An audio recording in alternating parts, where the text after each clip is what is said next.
Bienvenue sur le podcast M'informer. Je m'appelle Senda et aujourd'hui on va parler du mouvement mondial de la part des étudiants et étudiantes universitaires en solidarité pour la Palestine.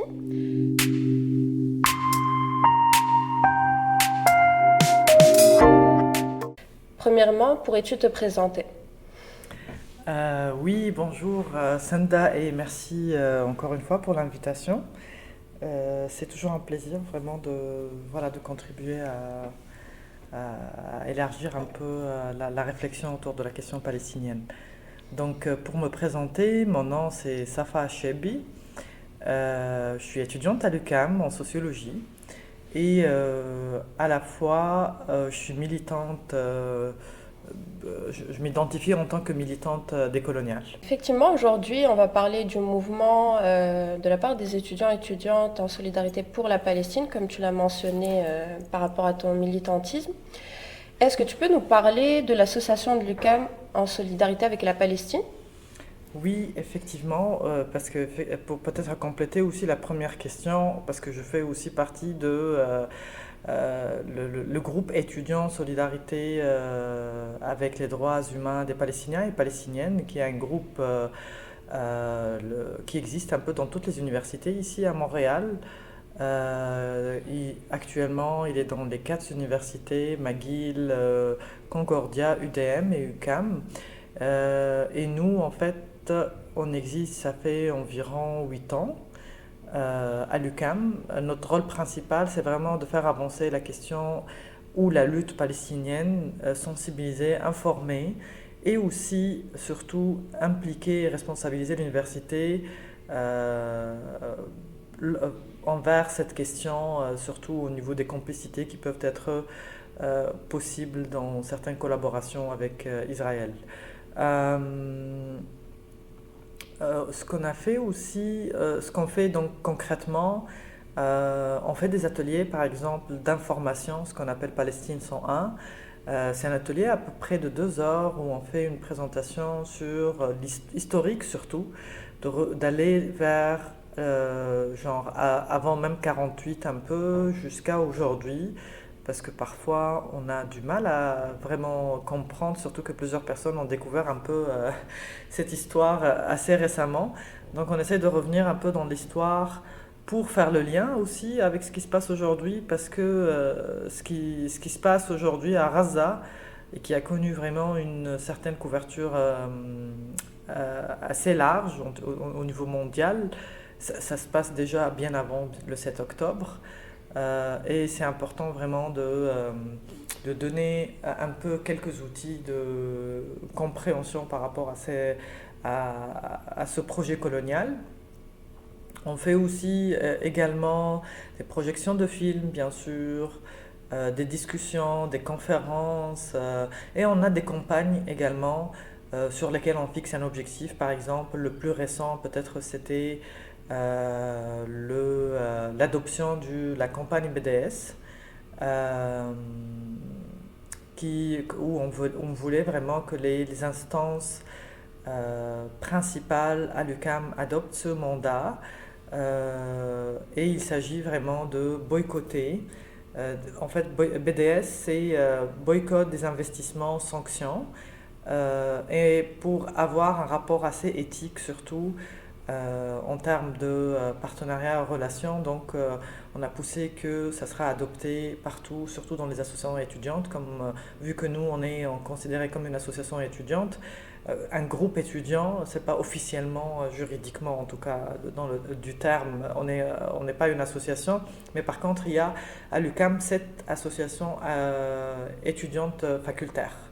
Et récemment, ça fait quelques mois, on a fait adopter ce mandat dans toutes les associations étudiantes à l'UQAM, ce qui est vraiment une première, même dans le Canada, au niveau canadien. Et ce mandat, ça a été vraiment adopté dans les AG de ces associations et ça a pris beaucoup de travail, évidemment, de sensibilisation, de faire comprendre que finalement c'est important de le faire, que c'est vraiment encadrer aussi nos rapports et nos relations avec des projets ou peut-être programmes aussi, parfois de partenariat, avec Israël et on est vraiment content qu'on a réussi à avoir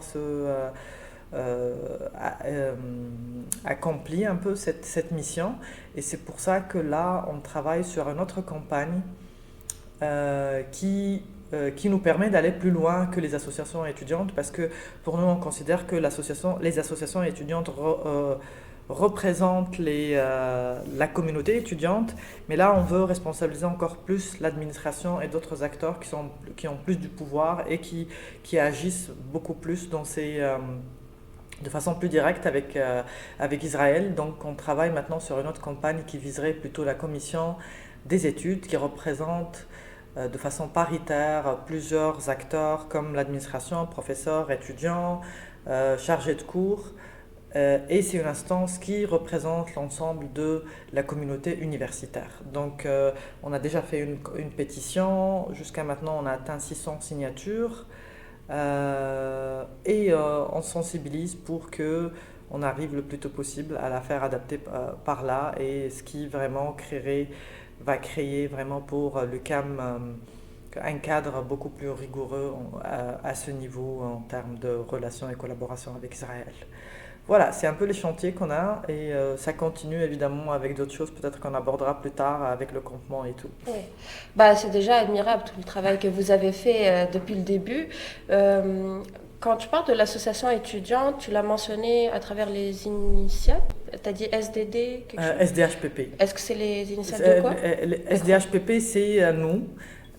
Donc c'est Solidarité des droits humains, donc des Palestiniens et Palestiniennes. Donc nous, SDHPP, c'est le groupe étudiant, le seul et l'unique d'ailleurs sur l'UQAM qui travaille sur la question palestinienne. Donc pour nous, c'est la référence presque facultaire dans chaque université. C'est pour ça que à McGill, à Concordia et l'UDM, il y a aussi ces groupes et il y a d'ailleurs carrément des réunions qui se font interfacultaires pour qu'on se coordonne parfois de certaines actions ensemble, on fait des plans d'action ensemble. Il y a certainement toujours des actions plutôt autonomes et des événements ou des stratégies, mais il y a des choses qu'on pourrait faire ensemble et on l'a fait déjà à plusieurs reprises en fait ensemble.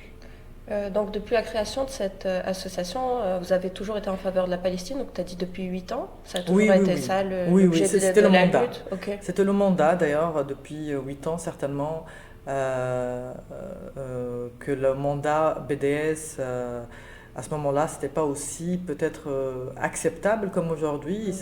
Le travail d'éducation que ça prend, en tout cas durant toutes ces années, c'est sûr que si on a réussi à avoir comme la 7e association étudiante facultaire au sein de l'UQAM, c'est quelque chose qui est le fruit un peu de tout ce travail durant ces années pour sensibiliser, pour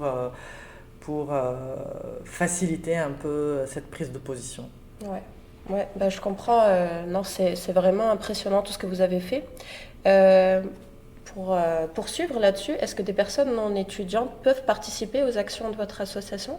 Oui, certainement. C'est sûr que lui, c'est un groupe, SDHPP, c'est un groupe étudiant destiné principalement aux étudiants de l'UQAM, mais nos activités sont ouvertes à tout le monde. Vraiment, on a des membres, par exemple, qui viennent pour nous aider. C'est un espace ouvert, c'est juste que la personne, n'importe quelle personne qui cherche un espace où on pourrait faire des actions assez concrètes pour avancer la lutte, mais ça se fait dans le cadre de l'UQAM et on essaye parfois de dépasser un peu ce cadre pour avoir plus d'impact. Ces informations-là, on peut les trouver sur votre site internet et puis oui, sur on n'a votre pas un page. site internet, on a plutôt une page Facebook, Ok. que c'est le nom de la page Facebook, c'est SDHPP UQAM, donc ça sort, et Instagram aussi. Je vais mettre de toute façon les liens pour pouvoir vous rejoindre. Merci. Pour les personnes qui seraient intéressées. Donc on assiste aujourd'hui à un mouvement mondial de la part des universités. Est-ce que tu pourrais m'en dire plus sur ce mouvement? Oui, en fait, ce qui se passe ces derniers mois, c'est quand même assez particulier.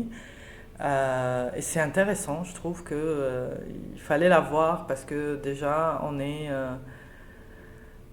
déjà presque au 9e mois, c'est ça, d'un génocide qui continue encore avec un nombre de martyrs qui dépasse les 35 000, des blessés 80 000 et plus. Donc c'est quand même, les chiffres ne cessent d'augmenter. Et à un moment donné, je pense qu'on a passé beaucoup de temps, franchement, pour aller et faire ce pas. On a passé plus de temps à faire des manifs dans les rues, ce qui est certainement intéressant et important au début, mais je pense qu'il fallait aller faire encore plus. Et heureusement, aux États-Unis, il y avait un mouvement qui s'est lancé à New York avec des campements qui seront faits à l'université pour faire comme moyen de pression pour faire adopter des... Ça dépend en tout cas certainement de chaque université, c'est quoi les enjeux, mais les groupes étudiants au moins essayent de faire avancer des demandes assez concrètes envers l'université et surtout couper toute relation et collaboration avec Israël dans le contexte génocide. Donc clairement le génocide, ça a été aussi un momentum politique qui a permis d'accélérer certaines choses. Aujourd'hui, ce qui est impressionnant, c'est que partout dans le monde, on a environ 150 campements à travers le monde, ce qui est impressionnant. Oui, c'est impressionnant. Et au Canada, je pense, on est arrivé à 13. Ouais. Donc c'était le premier campement qui a eu lieu, c'était à McGill, c'était vraiment McGill qui a initié à Montréal. Et nous, en tant que SDHPP, on était présents parce que c'était aussi le SDHPP de McGill qui a lancé son campement. Et c'était aussi pertinent de le faire parce que McGill a un niveau de complicité assez élevé, qu'ils ont des investissements vraiment assez énormes, en tout cas. Avec Israël, tu veux avec dire Israël, ouais. Dans le financement carrément d'armement. Wow. J'ai pas le chiffre exactement, mais je me rappelle quand j'avais vu, c'était genre 500 wow. millions. En tout cas, moi j'ai un problème avec les chiffres, donc c'est ça, millions ou 1000 en tout cas, c'est de dollars. Et ça, c'est comme la chose la plus peut-être facile à identifier, mais certainement il y a d'autres formes de collaboration, c'est-à-dire d'investissement qu'on ne pourrait pas identifier de façon très claire. Il faut faire plus de recherches, mais McGill quand même est reconnue comme une université où elle a un niveau d'investissement et d'ailleurs son financement dépend beaucoup de ses collaborations. Donc on était présents depuis le premier jour au campement de McGill par solidarité. Parce qu'on trouvait c'était important que nous aussi on soit présents dans ce mouvement et on était là à l'intérieur du campement de McGill avec notre petite tente, on a créé notre propre espace pour le CAM, on a contribué bien sûr à tout l'organisation collective qui se fait sur place, mais après 2 semaines on a commencé à réfléchir petit à petit, l'idée de la pertinence peut-être de faire pour l'UQAM. Au début, on ne voyait pas trop pertinent parce que l'UQAM, il n'y avait pas vraiment d'investissement. Le niveau de complicité, certainement, il n'a rien à voir avec McGill. Okay. Mais on a réfléchi, on s'est dit que le boycott académique pourrait être finalement la demande la plus concrète à faire auprès de l'UQAM, et c'est ce qui s'est passé. Donc on a décidé le 12 en fait, c'était le dimanche, ça fait 2 semaines maintenant, c'est le 12 mai, on a commencé le campement. C'était une décision qu'on avait prise en 4 jours et c'était assez impressionnant que comment on a fait ça. Parfois j'arrive même pas à réaliser comment on l'a fait en si peu de temps et surtout c'était... dans un contexte, en tout cas on a commencé à réfléchir au début et puis il y a eu aussi l'injonction de McGill qu'ils ont déjà gagné en tout cas maintenant, et on s'est dit que déjà pour renforcer le campement de McGill on pourrait comme multiplier les campements, élargir encore plus l'espace et la lutte au niveau Montréal. Et c'est ce qu'on appelle d'ailleurs les zones libres en fait, multiplier les zones libres au sein de l'UQAM. Donc voilà, on a mis en place donc le campement, on avait identifié nos revendications qui sont assez claires pour nous. On avait 2 revendications pour l'UQAM et les autres pour les gouvernements. Ce qu'on demande concrètement à l'UQAM, c'est divulguer publiquement toutes les relations et liens avec Israël. La deuxième chose, c'est adopter un boycott académique avec Israël. Et pour les gouvernements, on demande de Québec l'abolition du bureau Québec-Israël et en fait, le Canada et Québec, c'est comme abrogation de tous les liens et relations interétatiques et interinstitutionnelles avec Israël. Donc c'est un peu ça, en fait, nos demandes. Et aussi pour honorer aussi Raza et les universités palestiniennes qui ont été toutes détruites. Je pense que c'est important de le dire. Les 12 universités de Raza ont été complètement détruites. C'est la première fois qu'il n'y a même pas eu une année universitaire, donc il n'y a aucun diplômé cette année. Et c'est une destruction, c'est-à-dire organisée. C'est important de le dire parce que de détruire tout le système éducatif vraiment au sein de Raza, c'est quelque chose qui fait partie de ce projet. Donc on a nommé notre campement Université populaire Al-Aqsa, qui c'est le nom des 12 universités de Raza. C'était pour honorer un peu vraiment les universités et en solidarité aussi avec les étudiants de Raza qui continuent encore à vivre un génocide, en tout cas. Qui oui. fait froid dans le dos. Ouais. Exactement, oui. Mais je trouve que l'initiative de créer justement un campement à l'UQAM, ça a donné aussi l'opportunité à des étudiants de l'UQAM de venir aussi participer à ça. Peut-être qu'ils se reconnaissaient plus dans le mouvement ou quelque chose comme ça. Oui, certainement. Je pense que ce qui est peut-être particulier au Canada, je pense c'est très spécifique surtout au Canada, c'est que il y a quand même un monde entre le milieu anglophone et francophone. Et c'est vrai que le campement, ça a été initié par le McGill, mais il faut aussi admettre que le milieu francophone est différent au niveau, comme en termes d'analyse, stratégie, lecture politique et tout. Donc c'était pertinent de le faire quand même, on trouve que c'était quelque chose d'essentiel de le faire avec McGill. Mais après, on s'est dit que peut-être on pourrait créer notre propre espace qui sera plus francophone, lié à nos propres réalités.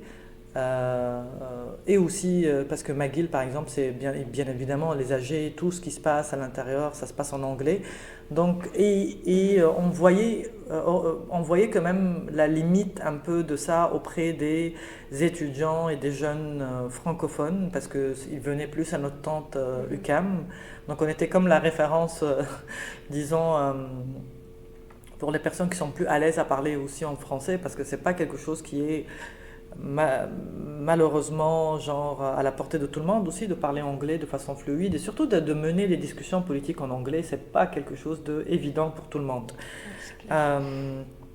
Donc c'est ça, c'était évidemment un enjeu qu'on voulait répondre, c'est-à-dire un besoin qu'on voulait répondre et à la fois on avait d'autres objectifs politiques, c'est comme faire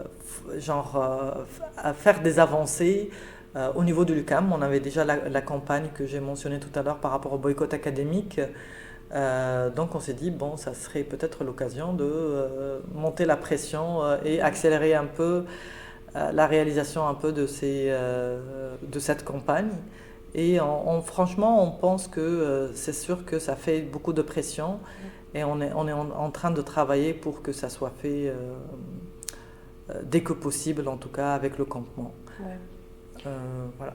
Mais là, actuellement, il y a un campement à McGill, il y en a à l'UQAM, il y en a à l'université de Sherbrooke, il me semble. Oui, Sherbrooke, à Toronto, Ottawa, Alberta. T'en as nommé 13, c'est ça? Oui, c'est ça. J'ai ouais. pas tous les noms, mais c'était 13 universités, c'est ça. Ouais. Et ça continue. Il y en a encore d'autres qui sont en train oui, de oui, se c'est créer. sûr que ça va se multiplier, mais quand même 13, c'est assez impressionnant. Oui, c'est impressionnant. En plus, en aussi peu de temps, comme tu Oui, l'as dit. oui, oui, ouais. tout à fait. Donc actuellement, l'UQAM a voté en faveur du boycott contre Israël. Pourrais-tu nous en dire plus? Oui, en fait, c'est ça. Ce qu'on avait adopté, c'était comme le mandat BDS. au sein des associations facultaires. Et là, c'est ça la campagne sur laquelle on travaille, c'est vraiment le boycott. Et le campement, finalement, sert comme tremplin pour accélérer un peu cette démarche. Parce que nous, au début, on a avancé un peu sur la campagne, mais on s'est dit qu'on reprendra ça pendant l'automne. Mais vu qu'il y a eu le campement, donc on s'est dit peut-être c'est l'opportunité ou jamais de le faire avec cette mécanique, disons, politique pour faire plus de pression. Et peut-être pour expliquer plus concrètement c'est quoi un boycott académique, c'est vraiment de couper toute relation et collaboration avec les universités israéliennes. On sait aussi que beaucoup se posent des questions, mais l'université n'a pas de lien avec la guerre, les génocides. Finalement, c'est une institution qui forme des étudiants, tout simplement, et c'est une production du savoir. Nous, certainement, on a développé d'ailleurs beaucoup de documents à ce niveau. Et pour nous, les universités sont un complice vraiment actif et principal dans le génocide actuel et dans la production un peu de la propagande israélienne, parce que le récit israélien, ça se produit à travers ces universités. Et en plus, ces universités, c'est un espace où la liberté d'expression n'existe pas. Parce que si un chercheur, et c'est le cas d'ailleurs des Palestiniens de 48 qui étudient dans ces universités et qui ne sont même pas capables de faire des études scientifiques et de recherche sur la Nakba ou des enjeux qui sont interdites complètement de le faire au sein de ces universités. Donc pour nous, c'est une machine à production de propagande israélienne, de rationaliser un peu le récit, de créer aussi les mécanismes juridiques aussi pour réprimer encore plus de Palestiniens, pour créer un apartheid, de créer cette hiérarchie raciale entre les Palestiniens et les Israéliens. Et aussi au niveau technologique, c'est également dans ces universités qu'on développe la technologie pour servir à avoir comme, comment le dire en fait, de développer un peu le savoir d'armement, parce que c'est là aussi malheureusement qu'on développe aussi le savoir technologique pour servir finalement à mieux cibler les Palestiniens, à mieux profiler les Palestiniens et les tuer en fait, c'est ça. L'autre chose aussi, c'est que même les professeurs aussi, c'est-à-dire par exemple, on sait par exemple concrètement, par exemple, il y avait un prof universitaire à l'université de Tel Aviv qui a co-rédigé le code éthique de l'armée israélienne. Donc, et c'est aussi l'université qui permet aussi de préparer les soldats et beaucoup d'autres choses. Donc, pour nous, l'université, finalement, ce n'est qu'une entité parmi d'autres dans un État colonial et qui sert principalement à ce projet colonial de façon très, très directe. Donc, c'est pour ça pour nous, le boycott académique, c'est le moindre des choses à faire, adopter au sein d'une université, parce qu'on a déjà aussi eu à l'intérieur de l'UQAM une politique qui cadre un peu, qui est plus une politique éthique, qui cadre un peu les relations et les partenariats avec des acteurs qui ne respectent pas les droits humains. Et pour le cas d'Israël, et clairement aujourd'hui, avec surtout la Cour internationale de justice, avec beaucoup de rapports qui sont émis par des organisations internationales, on sait très bien, il n'y a plus moyen de dire que Israël en fait, il est vraiment en contradiction avec tout ça. Donc, lorsque Israël respectera les droits humains, on n'aura aucun problème avec elle pour collaborer. Mais tant qu'elle contribue activement au génocide actuel, nous, on ne cesserons pas certainement de demander d'adopter cette politique. Et puis des personnes qui sont non étudiantes, est-ce qu'elles peuvent voter pour ce projet-là? Il faut que ce soit des étudiants. Oui, en fait, nous, au niveau des étudiants, on a déjà réglé la question, vu que ça a été adopté dans toutes les associations étudiantes. Et les associations étudiantes représentent l'instance représentative des étudiants, de toute la communauté étudiante. Là, comme je viens de le dire, c'est de le faire adopter au sein de l'administration et à un niveau beaucoup plus haut, en fait. C'est comme les personnes qui ont plus de pouvoir réellement. Donc c'est ça l'objectif. Et là, ça va être comme des professeurs, c'est-à-dire c'est le comité, comme ce qu'on appelle la commission des études. C'est l'instance elle-même qu'on est en train d'interpeller. Quelles sont les projections de la lutte palestinienne à Montréal et au Canada? Comment vous le percevez, la situation à ce moment? Je pense que peut-être ce qui s'est passé là depuis cet octobre, c'est sûr que ça a accéléré beaucoup de choses. Donc non seulement comme en termes de conscience, disons, collective, il y a une prise de conscience qui est en train de s'élargir. Ça, c'est quelque chose de très intéressant. Et à Montréal, de voir aussi des manifs assez mobilisantes, en tout cas, c'est quelque chose d'impressionnant. On ne l'a pas eu vraiment avant. Avant, c'était plus, ça touchait plus les militants et quelques proches de militants. Mais maintenant, de voir que la masse commence à s'impliquer là-dedans, c'est quelque chose d'assez intéressant.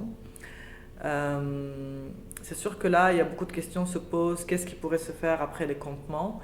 En tout cas, c'est une question qui se réfléchit certainement encore. Mais on trouve que les campements, ça a été une expérience assez particulière pour les personnes qui ont participé.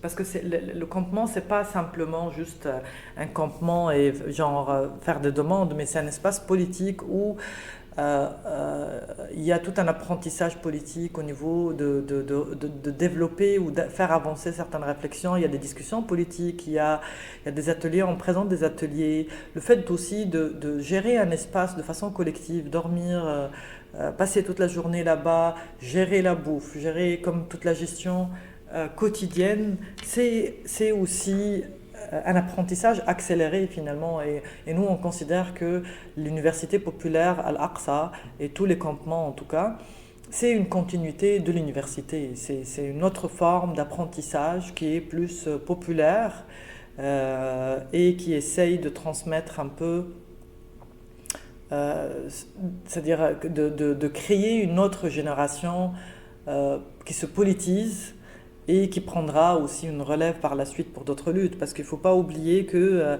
je pense, depuis 2012, il n'y a rien eu à Montréal. Et la génération qui a été politisée pendant ce temps, en 2012, lors de la grève étudiante à l'UQAM, c'est elle-même qui... Il y a une bonne part aujourd'hui, on se croise, et c'était intéressant de voir que finalement, ces moments de lutte qui sont assez denses, en fait, et très, très, très chargés, c'est l'équivalent d'un apprentissage de vraiment plusieurs années dans un rythme normal. Donc de retrouver ces personnes encore présentes aujourd'hui, c'est une bonne chose parce que c'était les jeunes de cette époque-là. Ouais. Maintenant, il y a d'autres jeunes qui arrivent, et comme l'apprentissage qui se partage et qui crée d'autres générations qui vont continuer sur d'autres choses.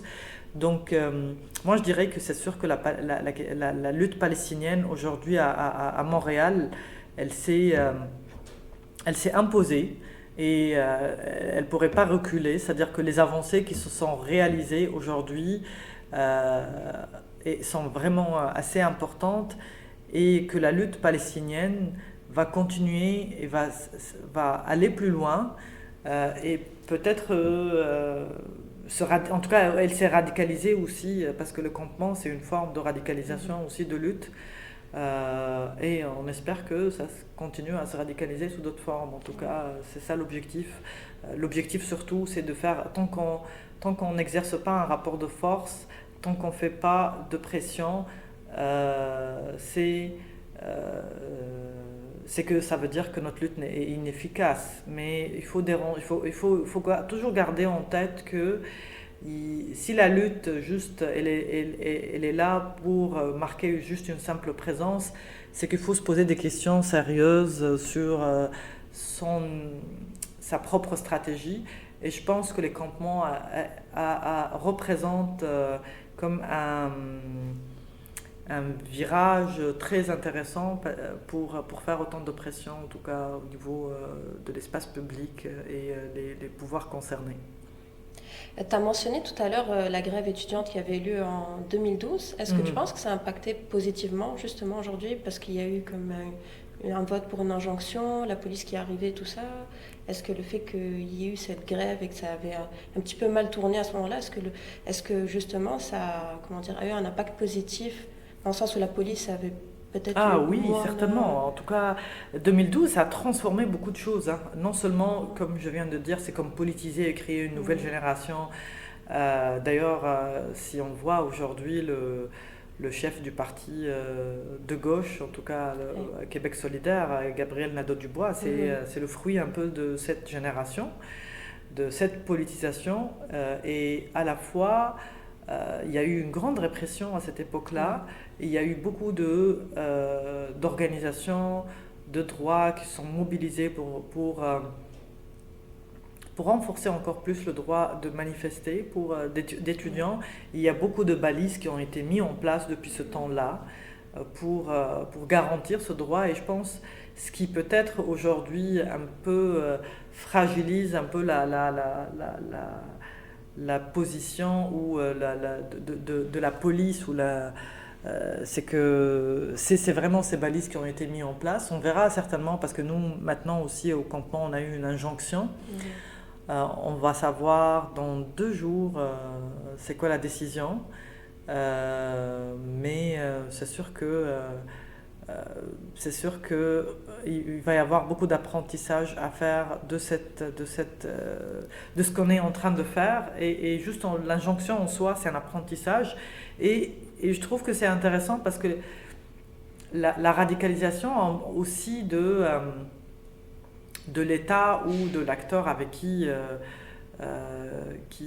en interagit ou on interpelle, finalement ne sert que radicaliser aussi la lutte de l'autre côté. Donc l'injonction pour nous, ça, au contraire, ça solidifiait un peu le mouvement et on sera prêt pour tous les scénarios par la suite. Voilà. Ouais. Bah ça fait plaisir à entendre.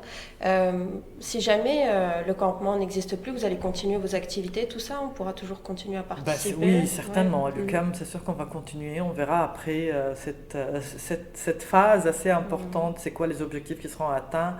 C'est sûr on va créer d'autres objectifs pour avancer encore plus et aller plus loin.